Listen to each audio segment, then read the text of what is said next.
అప్పుల బాధలు వెంటాడుతున్నాయా? అయితే 6 JVR వారి జాతిరత్నాలు ధరించండి. హాయ్, వెల్కమ్ టు మనం టీవీ. నేను మీ మనోజ్.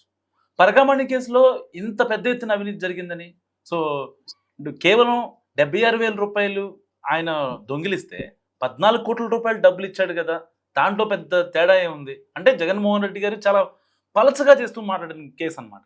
ఇన్ని దర్యాప్తు సంస్థలు విచారణ చేస్తుంటే ఇంతమంది అధికారులు, సో ఆ కేసు చాలా చిన్నది అంటే ఒక రకంగా నా మీద ఇన్ని కేసులు ఉంటే ఇదంత చిన్న కేసు అన్నట్టుగా మాట్లాడిన పరిస్థితి. సో అంత ఉదాసీనంగా ఎందుకు మాట్లాడారు? మనతో పాటు యాడ్ అయ్యారు ప్రముఖ అడ్వకేట్ రజనీ గారు. నమస్కారం మేడం. నమస్తే మనోజ్ గారు. మేడం, అంటే ఒక మాజీ సీఎం, ఒక పార్టీ అధినేత, సరే అక్కడ అక్కడ పోయింది 72,000, 50,000, $9, $90 అని పక్కన పెడతాం. కానీ ఎంతో మంది హిందువుల ఒక ఒక ఆవేదన అనమాట. అంటే ఇలా ఇలా కూడా జరుగుద్దా తిరుమలలో అనే విధంగా అనుకున్నారు చాలా మంది సామాన్యులు. మరి అలాంటి కేసుని ఒక మాజీ సీఎంగా ఉన్న వ్యక్తి నిజంగా నీరుగార్చే ప్రయత్నం చేయొచ్చు అంటారా? నమస్తే మనోజ్ గారు. ముఖ్యంగా ఆయన ఈ కేసుని నేను పరిష్కరించేశాను కదా, ఇంకెందుకు సాగదీస్తారు అని అంటున్నారు. అంటే ఇది ఒక బ్రిటిష్ కాలంలో కూడా ఇండియన్ పీనల్ కోడ్ ఉందండి. అది వాళ్ళు కనిపెట్టిందే. సో అప్పటి నుంచి కూడా జ్యుడిషియరీ వ్యవస్థ అనేది ఉందండి. కానీ అదేదో పంచాయతీలో పెదరాయుడు పంచాయతీ చేసినట్టుగా డబ్బులు పోయినాయి. నేను వాళ్ళు ఎంత తీసినారు 70,000, 80,000కి నేను 14 కోట్లు కట్టించినాను అనేసి ఏదో 2 ముక్కల్లో తేల్చి చెప్పేసినారు. అదే మాకు ఆశ్చర్యం అయిపోయింది. ఎందుకంటే లెజిస్లేటరీ, ఎగ్జిక్యూటివ్, జ్యుడిషియరీ అనేది ఒక అత్యున్నత వ్యవస్థలు. సో దాంట్లో అత్యున్నత న్యాయస్థానం అనేది అంతిమ నిర్ణయం అన్నమాట. ఇక దాన్ని దాటిపోగలడానికి ఎవరు అశక్తులు కారు అన్నట్టుగా.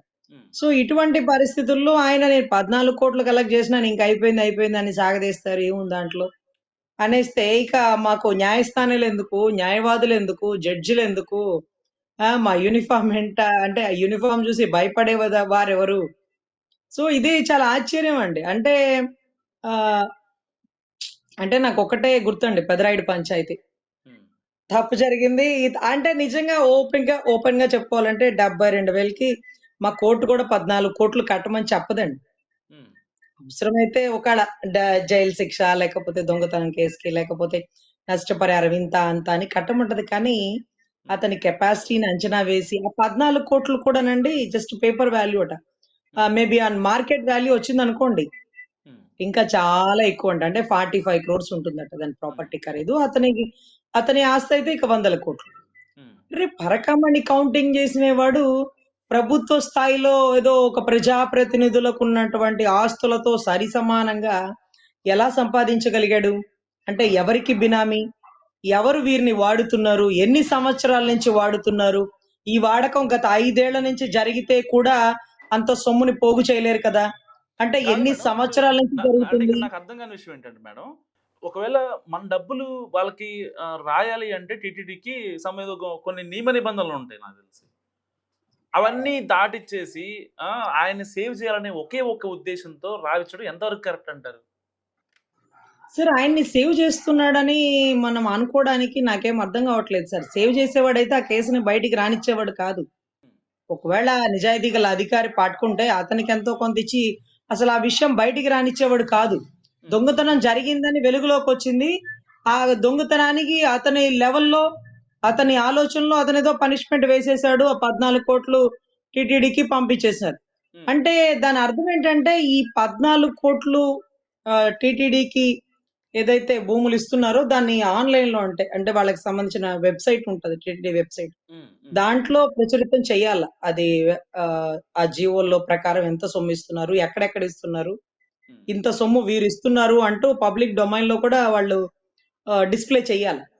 సో ఇదంతా ఒక పెద్ద ప్రొసీజర్. ఇదేమీ చేయలేదు. డిస్‌ప్లే కూడా చేయలేదు ఈ భూములు ఇస్తున్నట్టు. సో ఇక్కడ మనం అర్థం చేసుకోవాల్సింది ఏంటంటే, శత్రువైనప్పటికీ, ప్రతిపక్ష నాయకుడైనప్పటికీ ఒక ఇంపార్టెంట్ విషయాన్ని బయటకు పెట్టాడు. ఎందుకు ఈ పరకామణిని అతని నోట ప్రస్తావించాడంటే, అరే సామి, దొంగతనం చేసిన వాడితో 72,000కి 14 కోట్లు కట్టించినానే, $9 అంటాడు. 9 కాదండి, 9 నోట్లు అన్నారు. $900 అంటే డాలర్ ఖరీదు $90 ఇప్పుడు ప్రెజెంట్. అప్పుడు ఎంత ఉందో మరి ఐడియా లేదు.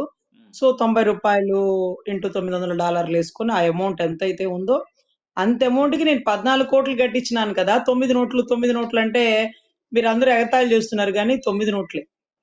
$900 9 నోట్లు. ఇప్పుడు రూ. 100 నోటు ఒక నోటే కదా ఉండేది. రూ. 100 నోట్లంటే 100 నోట్లు ఉండవు గదా! సో, అట్లాగే 9 నోట్లు. సో, ఆ! ఇప్పుడు శత్రువు ఏం చెప్తున్నాడో వినాలి కానీ, ఎప్పుడైతే ఎగతాళి చేసుకుంటామో మనం కూడా సబ్జెక్ట్ డీవియేషన్ అయిపోతామండి. ఎగ్జాక్ట్‌లీ. అతను 9 నోట్లు అన్నాడు. $9 ఖరీదు 72,000 హ్మ్. ఇది కాదు పిచ్చి మాటలివి. ఇవి మనం చదువుకున్న వాళ్ళం, విద్యావంతులం. మనం అలా క్రిటిసైజ్ చేయకూడదు. హ్మ్. పొరపాటున స్లిప్ అయి ఉంటుందేమో 9 నోట్ల గురించి. అతనేం చెప్పాడు? హ్మ్. సింహాచలంలో ఒక దొంగతనం జరిగింది. 55,000 దొంగతనం జరిగితే ఒక గవర్నమెంట్ ఎంప్లాయీ ఎవరైతే ఉన్నారో అతన్ని సస్పెండ్ చేశారు. ఔట్ సోర్సింగ్ ఎంప్లాయీని ఆన్ స్పాట్‌లో స్టేషన్ బెయిల్ సాయంత్రానికి ఇచ్చేసారు. హ్మ్. దొంగతనం కేసులో స్టేషన్ బెయిల్ ఉందా? అంటే ఇండియన్ పీనల్ కోడ్ కాస్త భారతీయ న్యాయ సంహితగా మారినాక ఒకవేళ దొంగతనానికి ఏమన్నా ఎగ్జంప్షన్ వచ్చినియా? బిలో 7 ఇయర్స్ పనిష్మెంట్ ఏమన్నా పెట్టినారా? కాదే. మరెందుకు వదిలేసినారు? అంటే నేను ఈ విషయం జగన్ గారు చెప్పే వరకు ఎవరికీ తెలీదండి. రాష్ట్రంలో ఎవరికీ తెలీదు. ఇప్పుడు కూడా ఏ నెలలో జరిగిందో, ఏ డేట్‌లో జరిగిందో కూడా మాకు తెలీదు. చాలా దారుణం. నేను ఈ ఇన్సిడెంట్ ఆయన మాట్లాడాక వైజాగ్ వాళ్ళకి, సింహాచలం వాళ్ళతో మాట్లాడితే, అక్కడ గుడికి సంబంధించిన కొంతమంది చెప్పారు. ఇలా 55,000 111 500 నోట్లు ఇలా దొంగతనం జరిగిందమ్మా. దొంగతనం చేసిన వాడు 9వ అంటే 98వ వార్డుకి సంబంధించిన తెలుగుదేశం పార్టీ అధ్యక్షుడికి స్వయాన తమ్ముడు. అందుకనే ఒకళ్ళ స్టేషన్ బెయిల్ ఇచ్చినారా అని అడిగినారు. అంటే ఒకటి సార్, చంద్రబాబు గారు చాలా చిత్తశుద్ధిగా ఎక్కడ తప్పుకి అవకాశం ఇవ్వట్ల. ఎక్కడ ప్రతిపక్ష నాయకుడు మనల్ని విమర్శించేలాగా అవకాశం ఇవ్వకుండా పనిచేద్దాం అంటున్నారు. కానీ చిన్న స్థాయిలో వాళ్ళు ఎందుకు ఇలా దిగజారుడు పనులు చేస్తున్నారు? పోలీస్ వ్యవస్థ ఎందుకు వారి తప్పుని కప్పెట్టి కాపాడుతుంది?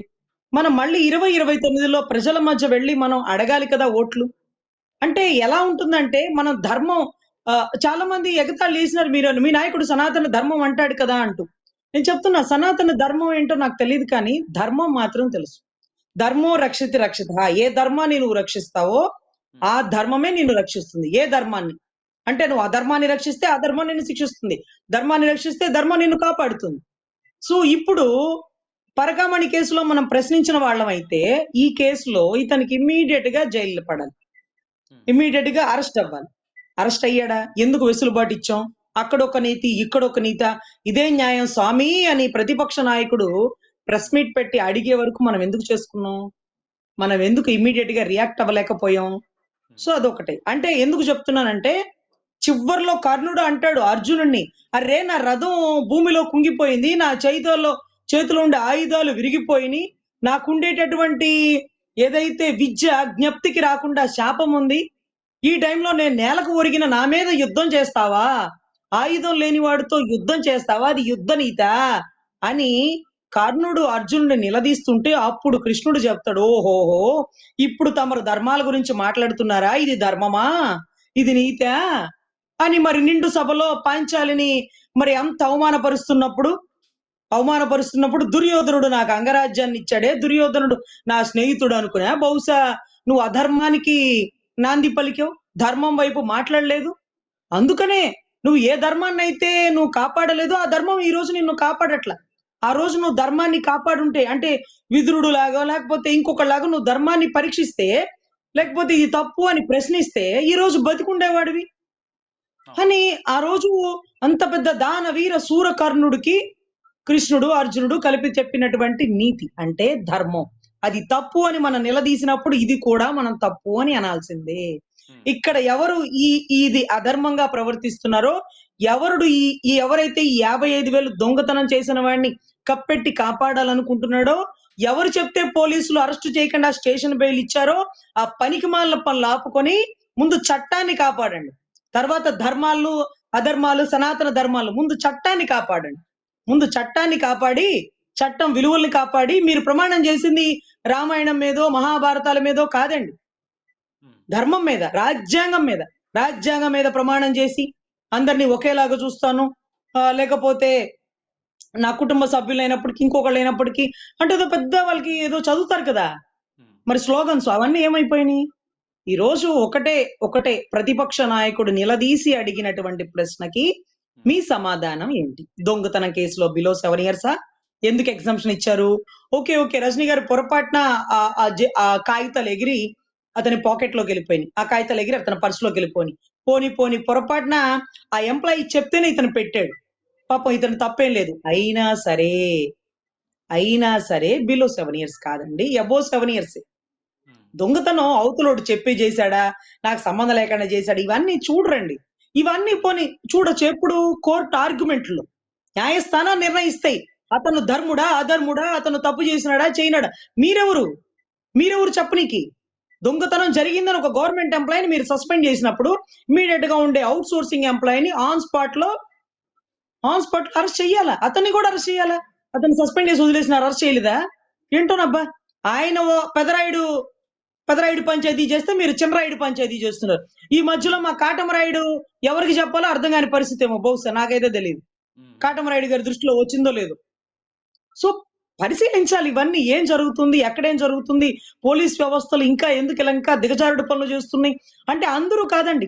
కొంత వ్యవస్థ ఇంకా కూడా అక్కడి నుంచి ఆ ఛాయల్లోంచి బయటికి రాలేదేమో. అందరూ తప్పు చేశారని మేమనం. నిజాయితీ గల అధికారులు ఉండబట్టే కొద్దో గొప్పో రాష్ట్రం అలా నడుస్తుంది.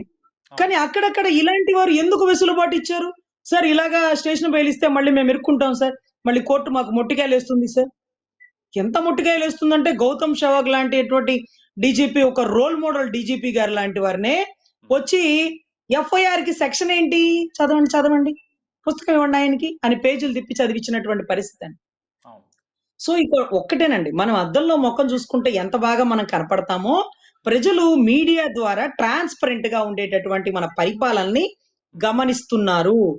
సో మళ్ళీ మనం 2029లో ప్రజల మధ్యకు వెళ్లి ఇదిగో అతను చేసినట్టుగా మేం చేయలేదు. అతను పరిపాలించినట్టుగా అధర్మంగా మేం పరిపాలించలేదు. తప్పు మా ఎమ్మెల్యే చేసినా, మా నాయకులు చేసినా చట్టపరమైన చర్యలు విధించినాం. అంటూ మనం మాట్లాడాలి అంటే మనం గొప్ప సుపరిపాలన అందించాలండి.